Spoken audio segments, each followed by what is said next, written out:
Green Life West Africa sees itself as an organization to help West Africans, okay? It's particularly in times of crisis, like this Ebola outbreak, which we find ourselves in. Green Life West Africa came up with this idea when we were looking at what impact we could make to support Africans in this crisis. We are an institution that specifically focus in preserving the future of our country.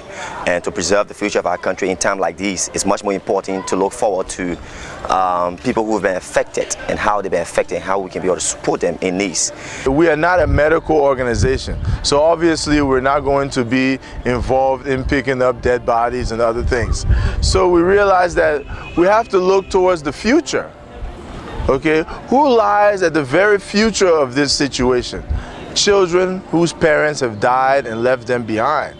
So it put us in a position as an institution that believe in the future, preserving the future, to get involved. By trying to find a way to trace these children, find out where they're located, who they're living with, the living conditions, and see how best we can give them a better shelter, food, medical attention, psychological attention, and even determine their ages and what form of education they may need to live a better life, to fend for themselves, being without parents presently. We are helping Green Life specifically to be able to attract, first of all, those orphans. Because if I just told you that the number of people that have died in our country, majority are men and women, they understand you. It's understandable enough to know that they left some kids behind. So we're tracking our institution, specifically working along with. Green Life West Africa has been talking to the Ministry of Health of Liberia and other civil society organizations, including Youth for Change. Okay, which is also not a medical group, but it's a social group. They do social work. So Green Life has partnered with Youth for Change in order to first trace these Ebola orphans. And Youth for Change has done a very good job in tracing some families and some orphans. Our institution specifically working along with Green Life, that is more giving us all of the support, technical, financial support, to be able to get on the field, to be able to track these kids, because they're more interested of training in different areas they want to give training, and we're more interested in discovering first where they are and to be able to supply their needs, the basic needs that they want, and the future they deserve as well. We're about to go into the homes and talk to these children and their present guardians and find out how they're living, their conditions, and what their needs are.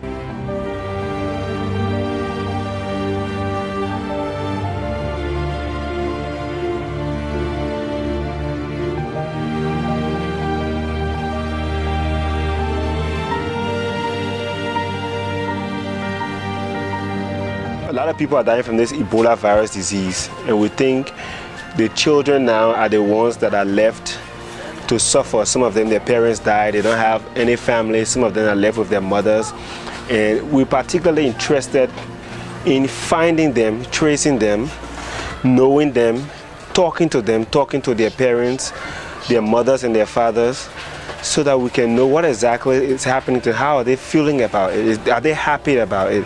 What has been happening to them? How have they been eating? How have they been feeding? When it comes to education, what is there? Is there any hope for education? Is there any hope for a better future?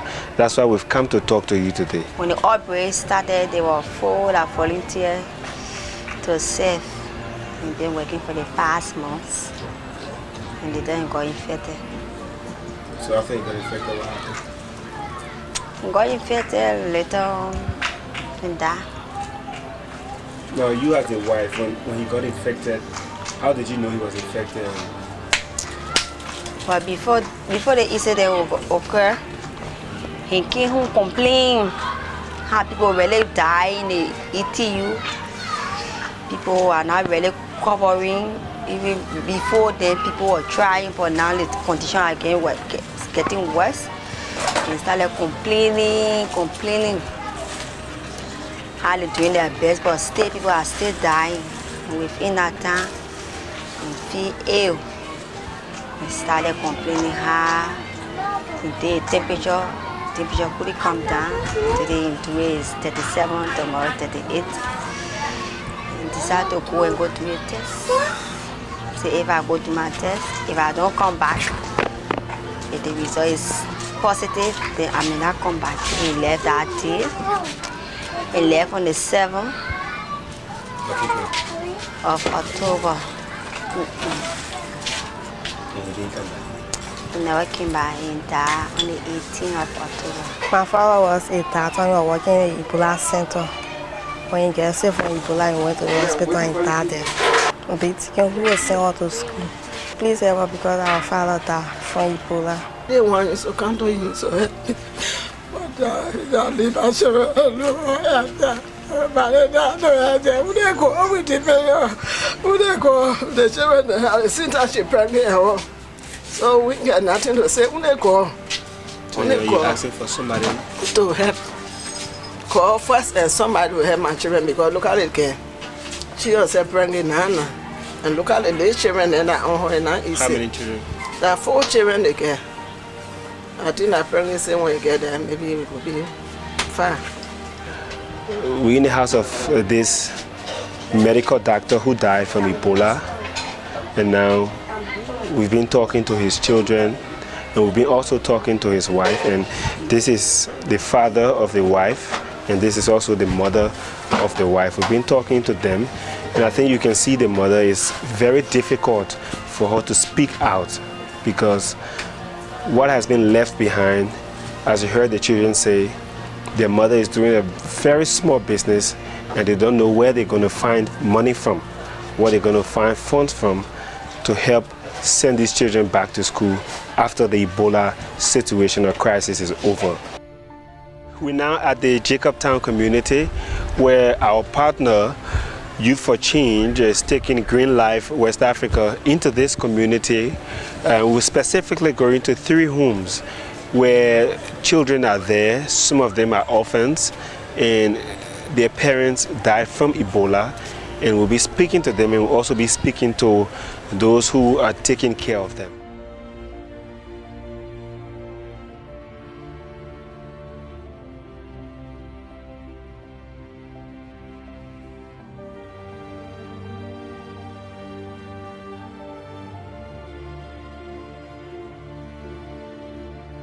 We woke up this 3rd day of October. Usually from devotion, I call the rest of the family to check on them, how they doing. And I check on him, call him. He told me he had a headache last night. I'm going to do my temperature before going to work. I said, okay. When you are done, then you give me a call. So 12 o'clock, up to 12, he did not call, so I decided to call his elder brother, Ellis. I said, Bennett told me this morning you were going to do his temperature, but up to now he had not called. He said, oh, I got him, he's with me. I'm taking JFK to my friend to see if they can do his temperature. I said, fine. Then later, maybe between 2 going 3, he told me, say, Dr. Moses advised that he rests. Maybe that is stress, looking at all of these things, but he should stay. Tomorrow we'll do a test. I said, okay. And I talk with him. That is Saturday, Sunday, Monday, Tuesday. Which month? October. And he down the 9. When I called my grandma said my father was sick. He said he was heading and carried to the hospital. After we were in the hospital, the drip finished. He dropped on the bed and cut. He stopped bleeding. I don't really know. It's not the first time I dream about him. What you saw in your dream? He came to my house with a car, like NGO car he was driving, he came to my house with. Your talk? Yeah. My husband was sick. We go to the hospital. He was not vomiting. They said that now Ebola, but we came home. They made our rest. After we came for hospital, you know me, and then I passed, man. He died in the house. We touch him, but we not play with him because his body now, nobody touch the body, but you will stay. Because they say now Ebola, we will together everything. We go die. I have 6 children. Did some of the children get affected? Yeah, the big one, the first one, Kayatu. And this little man. Little man Lamini. So right now we're walking into the house to go and see the baby. That's the 6th child. Okay, come sir. Okay. Okay, the young man has. Okay, so this is the baby. In fact, when we came, he was sleeping, and now He's up. he's awake. Okay, so did you people have to change? Did you change the clothes? Yeah, everything. The bed sheet. Yeah, everything, yeah. What you're burning? Yeah, we're going. Oh, okay. So this is ID card, right? This is the ID card. So this is the room where her husband died. Like she said, she took him to the hospital. He had headache, and he was brought back in this very room where he slept. And then, according to her, he had red eyes. He was feeling weak, and it was on this very bed that he lied. And this is the very bed that he died on before the Ebola team came to pick him up. And like they said, by the grace of God, none of them got affected from the Ebola virus disease. But now the children are here, they need help. And even this little one here needs help from anyone out there that can come and help support, because there are a lot of people that are leaving their children behind in this fight against Ebola. And the best that we all can do, Green Life and Youth for Change, is to help these young children to have a better future and a better life. How did Ebola enter your home? Last month, my wife called me that your daughter was sick in Mawata. So the daughter was sick in Monrovia? Yes. Okay. So they called me, like your daughter sick. I said, okay. They said, that's the case. You can't run to the camp. They said, no. Somebody saying that one of the friends said we should go to Mawa clinic to Vitan. Yeah. So there where they went, they checked on all, they said that sugar. They said the sugar was high. So from there now, the doctor said, you carry her to the house. I'll be coming there and get her treatment. They brought the girl to the house here. Around 2 o'clock in the morning, they called me and said, Mama, that died. You see, like the daybreak, I'm not saying to our home there in Medina. So that scene there is again car. So how many persons were living in this house that was under quarantine? Almost 20. How did you contract the Ebola virus? Because I was helping my late sister. So take care of her. She was a bit sweating. We help her in the house. But there were no symptoms. Like Ebola, she vomit or told him nothing like that. She used to be sweating in the hospital. I had to get her to Mawa clinic for checkup. And the doctor said our sugar came out to 251. So the doctor said he's come into the treatment. So I need to take from me, my woman, my late sister, down to the children. Everyone needs to be around, around there. We sit with her, we laugh, everything. And then, how did you start feeling when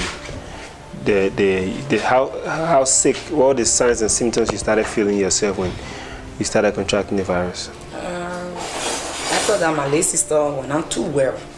After that, which was Ami, she was not well. So I had a woman decide to call the ambulance to come and take every one of us and carry her to the center to go and check on us. What I would call the symptom, because for me, after she died, they put on 21 days. It was 14 days now, my little sister and my brother, every one of us started getting sick. But for me, I vomited in loud that night. I just vomiting. So that night still, the ambulance came carry us. How many survivor kids do we have? The kids, survivor kids, I met 2. My big sister's son. Oh, he's one of the survivor kids. Was he infected? No. Okay, he was just contact, to his mother. So when they told you you had Ebola, how did you start feeling from that point? I'm feeling bad. You thought you're not going to make it? Yeah, because with my condition already. So how was the care like? The care they were giving in the hospital, eating, feeding, taking medicine and all of it? People are taking good care of me. My table, they will go and point it. I don't eat, they force me to eat, give me medicine. take it, force me to drink ORS, force me to walk around because it's like I'm being pain in the body. So they are forcing her to do exercise. Okay, so they can eat a certificate. So since you came back home, how you been feeling? Body is calling. You happy now?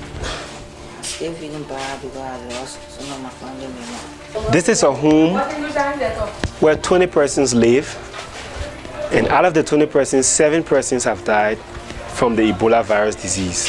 All of these people that live in this house were depending on one single girl who was in the University of Liberia, and she was doing accounting in her final year, age 24. Now that she's passed away to the evil hands of Ebola, this family is now at a crossroads where they don't know how they're going to continue surviving. As you heard, there are about 14 persons left here, and they need support.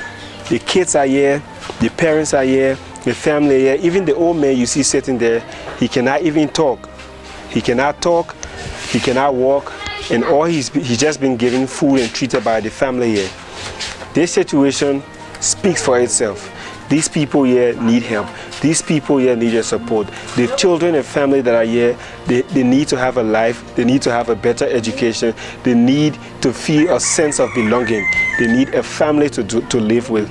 And they can only live a better life if they get the kind of support, because the only breadwinner in their family has fallen to the cold hands of Ebola. And now they have to fetch from here and fetch from there to get ends meet to survive. They need help, and only you can help to save this family. This is what we call a red zone. This is the red zone, and in any Ebola affected country, when you're in a red zone, it means you're in a worse affected area, an area that has been totally devastated by this Ebola virus disease. This is the Banjul community.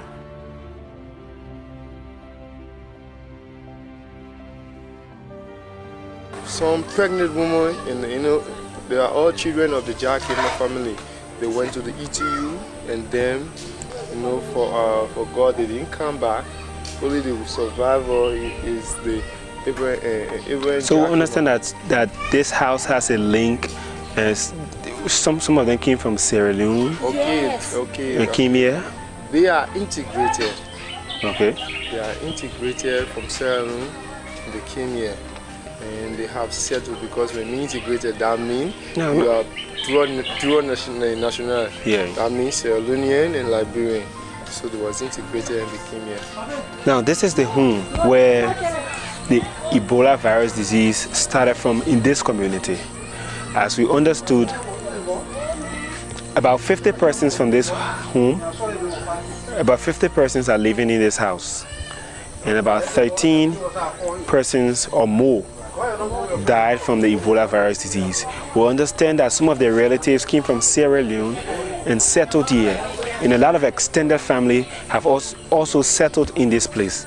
And from then on, it spread to other parts of the community where a lot of other people got affected from the Ebola virus disease. And you understood that they were bathing their bodies and more people got affected from it.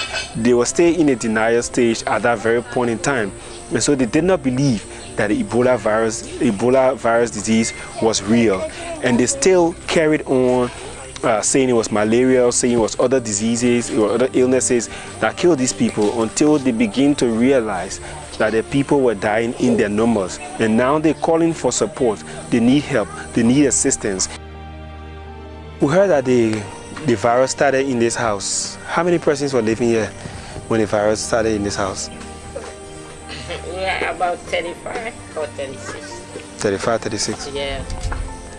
Oh. So the first person got sick? Yes. And then other people start to get sick. But when it started, you really believed that was Ebola? Oh, I don't know about Ebola. Me, I want to know. I'm not like. People were talking it. That Ebola there. For me, I never rely on Ebola patient before. So you really wanted to see before you believe? Because we not get radio yet. We didn't get radio in there also. So we're hearing it by DC. So how many persons died from this house? Almost 14 people died. So what about the children? Those that died, did they leave children behind? Yeah, they leave children behind. What's some of the children there? I want you. Yeah, that one, yeah. Two over there. The other one, I sent her. So The other people, I sent her, some of them go set. So this one, her father and mother died? Yeah. And this one too? That they are 5, but the other 2 people, I sent them. So now how you gonna take care of them? Only God know.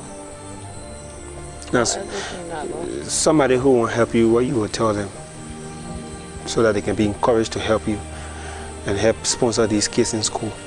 So I would say the children's parents died, so they must please help us. Because the children need to go to school. To go to school, feeding, clothing, medication, and the rest of it.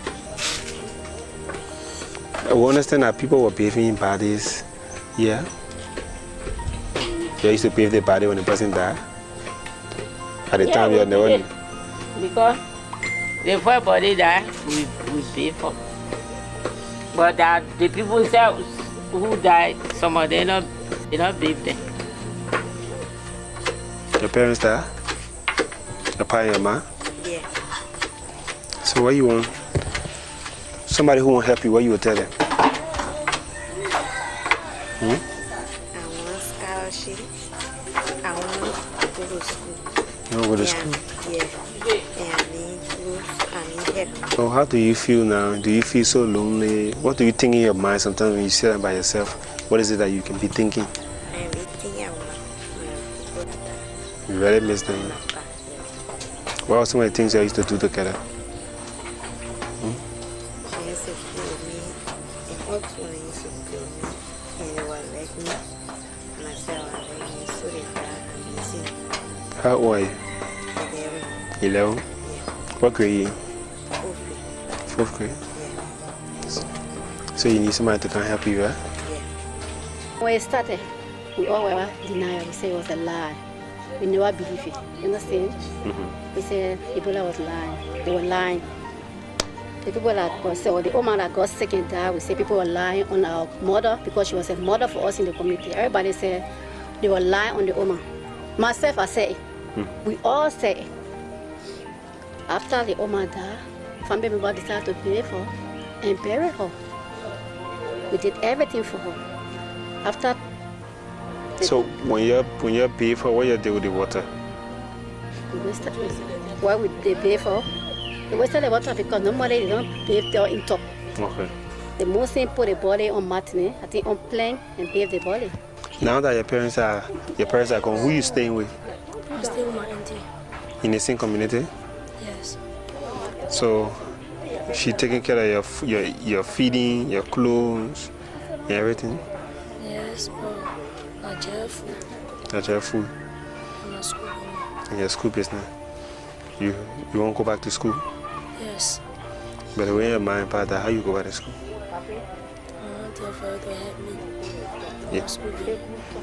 So if somebody wanted to help you, what will you tell them? I want your father please help me for my school because my mom and my pa died. From Ebola? So I still my auntie said to know how to help me. See your mom and pa died from Ebola? The time what happened to your mom and pa? They will get Ebola. They get Ebola? So who is staying with now? My auntie. Where auntie? The Aja. Auntie Aja, she the one feeding you everything? Somebody who won't help you, what you tell them? I'll tell them thank you. You tell them thank you? You want them to help you to go to school, everything? I'm going to school. You going to school? So you want to help you to go to school? When you get big, where you want to be? I won't go to school. You want to go to school, eh? They say your parents might die from Ebola. You used to see them, you used to talk to them the time they were sick? Yeah. What did they used to tell you sometimes when the time they were sick?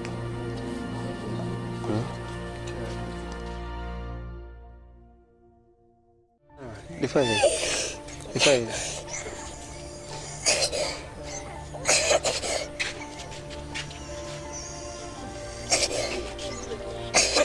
Stand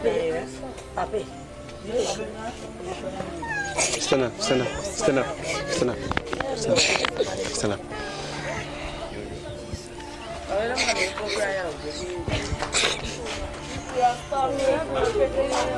I get it viral through my uncle.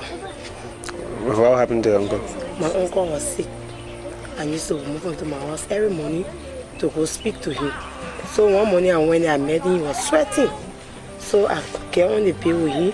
I took towel. I started wiping his skin. I started feeding him. But still, he was sweating. I had my sister I left. People said they were carrying him to the hospital. I all started crying. They carry him. They even reached for him. He died on the road. They brought him back.